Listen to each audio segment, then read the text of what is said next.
You think you're too smart to be scammed? You think you'd never send money to a stranger or fall for a pyramid scheme? You think you can spot a liar from a mile away? But this very confidence, this arrogance, is exactly what makes you the perfect victim. The most dangerous lie you can tell yourself is that your intelligence is a shield. It's not. In fact, high intelligence often makes you easier to manipulate because you're better at rationalizing the red flags. There's a specific breed of predator who doesn't use violence or fear. They use your own desires against you. They're called confidence men, or con artists. And they know that if they can make you want something bad enough, you'll destroy yourself trying to get it. Welcome to the anatomy of the con. To understand how a con artist hacks your brain, you have to understand the biology of greed and ego. We like to think we make decisions based on logic. We don't. We make decisions based on dopamine and validation. When a predator presents you with an opportunity that seems too good to be true, an exclusive investment, a secret relationship, a shortcut to power, your brain floods with dopamine. This chemical surge literally suppresses your prefrontal cortex. It's the part of your brain responsible for critical thinking and risk assessment. You physically become dumber. The con artist knows this.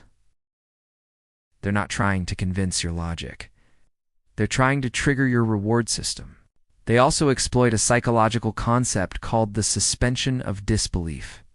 It's what happens when you watch a movie. You know dragons aren't real, but you accept it because you want to be entertained. In a con, you know the deal is suspicious, but you accept it because you want to be rich. You want to be special. You become a co-conspirator in your own destruction. There's no better example of this dark art than the story of Count Victor Lustig, the man who sold the Eiffel Tower.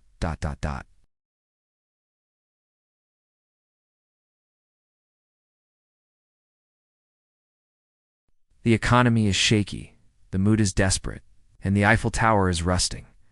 A newspaper runs a small story about how expensive it is to maintain the tower and how the government is struggling to pay for the repairs. Most people read that and saw a news story. Victor Lustig read that and saw an opportunity.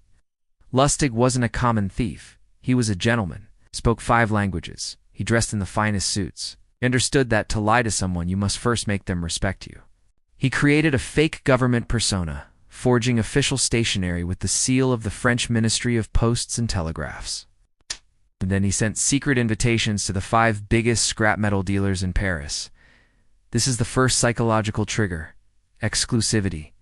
He invited them to the Hotel de Crillon, the most luxurious hotel in Paris. He didn't meet them in a dark alley.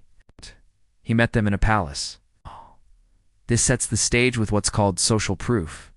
The environment itself told the victims, this is real, this is high level. Lustig sat them down and lowered his voice. He told them a secret.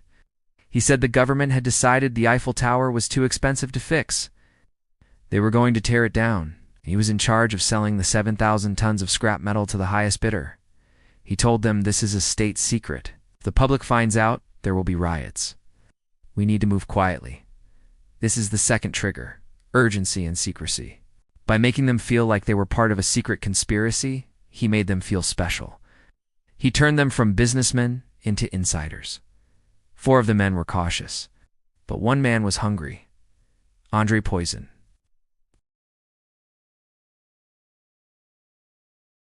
He was insecure, desperately wanted to be respected as a major player. Lustig smelled this insecurity like a shark smells blood. He focused all his attention on Poison. Took him to the Eiffel Tower in a limousine.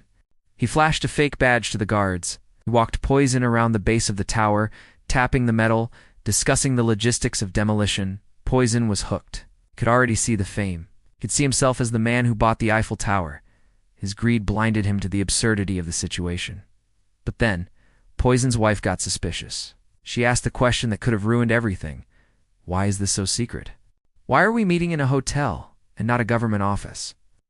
Poison started to pull back. The logic was kicking in. The dopamine was wearing off. This is the moment where an amateur panics. But Lustig was a master. He knew he had to switch tactics.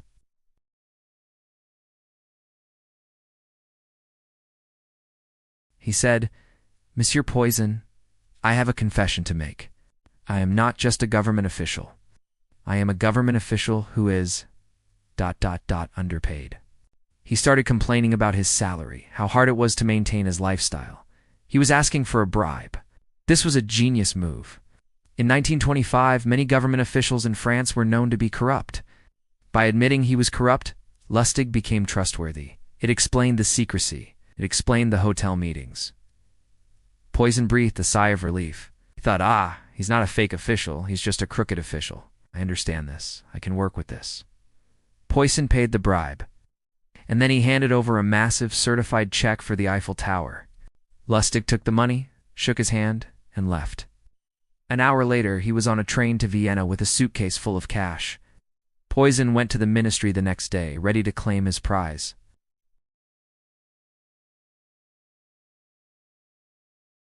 He never told a soul. The shame of being outsmarted was worse than the loss of the money. Ow.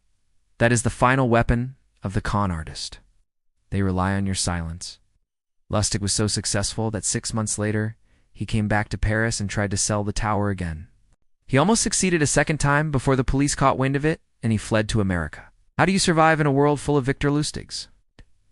How do you spot the con when it's wrapped in a tailored suit and a smile?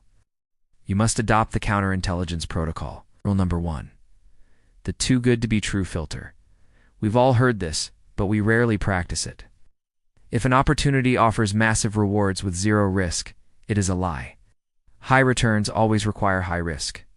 If someone offers you a secret shortcut that nobody else knows about, they're trying to bypass your critical thinking. There are no secret shortcuts. There is only work and luck. When you feel that rush of excitement over a deal, stop. That excitement is your enemy. That's the dopamine hijacking your brain. Rule number 2, the urgency trap. Every scam relies on speed. They'll tell you the offer expires tonight. They'll tell you they have other buyers waiting. They'll tell you the government is moving fast. They need you to act before your logic returns. The moment someone tries to rush you into a decision regarding money or information, the answer is always no. Time is your shield. Say, I need 24 hours to think about it. A legitimate business person will respect that. A predator will panic and push harder. Rule number 3, the vulnerability audit.